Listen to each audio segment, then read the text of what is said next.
Hello, Acho. Let's see the given question. The question says, fill in the blanks. Amplitude of sound produced by lion is dash, then the amplitude of sound produced by bee. So इस question का जो key concept we need to understand is the concept of loudness, which is one of the characteristic of sound. So loudness basically it is the characteristics that distinguish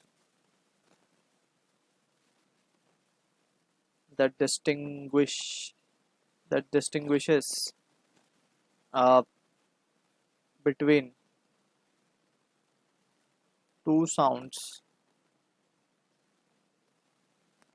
from same instrument, let's say from same instrument having different level, having different level या फिर different loudness बोल सकते हैं हम इसको, या different जो उनकी एम्पलीट्यूड है वो डिफरेंट है. अब एम्पलीट्यूड बेसिकली क्या होता है वो समझ लेते हैं हम. तो लाउडनेस बेसिकली क्या कर रहा है, ये हमें एक कैरेक्टरिस्टिक है साउंड की जिससे हम पता लगाते हैं कि कौन से साउंड ज़्यादा लाउड है.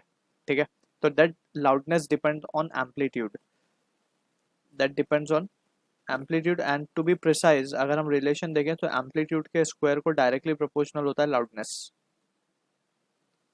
Loudness is directly proportional to square of amplitude. अब यहाँ पे जो एम्पलीट्यूड है उसको हम समझते हैं, अगर हम एकदम नॉर्मल टर्म्स में बात करें तो एम्पलीट्यूड इज द इस इससे हमें पता चलता है कि वाइब्रेशन कितने बड़े हो रहे हैं. ठीक है, लेट्स सपोज ये एक तरीके की वेव हम बना रहे हैं यहाँ पे. इसका ये जो होता है इसे हम कहते हैं एम्पलीट्यूड. मैक्सिमम ये कितना अपनी जगह से पोजीशन चेंज कर रहा है, that is known as the amplitude, right. अगर इसको कंपेयर करें इस वेव के साथ तो इसका एम्पलीट्यूड कम है compare to this, right. So basically यहाँ पे हम देख सकते हैं जितना ज़्यादा एम्पलीट्यूड होगा उतना ज़्यादा लाउडनेस होगा. तो जो लायन लायन की रोर है, बेसिकली लायन रोर जो है काफ़ी लाउड है वो. ठीक है ना. तो लाउडनेस इज मोर, लेकिन पिच उसकी कम होती है. पिच डिपेंड करता है फ्रीक्वेंसी पर, दैट इज अनदर कैरेक्टरिस्टिक. ठीक है, लाउडनेस ज़्यादा है, पिच कम है. ठीक है, वेरेज अगर हम बी की बात करें, बी में लाउडनेस बहुत कम है, हमें सुनाई बहुत कम, मतलब उसमें ज़्यादा हम तेज़ नहीं सुनते उसकी आवाज़. ठीक है ना, लाउडनेस कम है लेकिन उसकी पिच बहुत ज़्यादा है. साउंड थोड़ी श्रिल है, मीन्स क्रिस्प जैसी कुछ बोल सकते हैं हम उसको. और जो है उसकी पिच बहुत ज़्यादा होती है, लाउडनेस कम है. तो this is what the thing we need to clear with. Amplitude of sound produce by lion is more, यानी कि अगर हम देख सकते हैं लाउडनेस ज़्यादा है मीन्स एम्पलीट्यूड भी ज़्यादा ही होगा उसका. एम्पलीट्यूड का तो स्क्वायर हो जाएगा.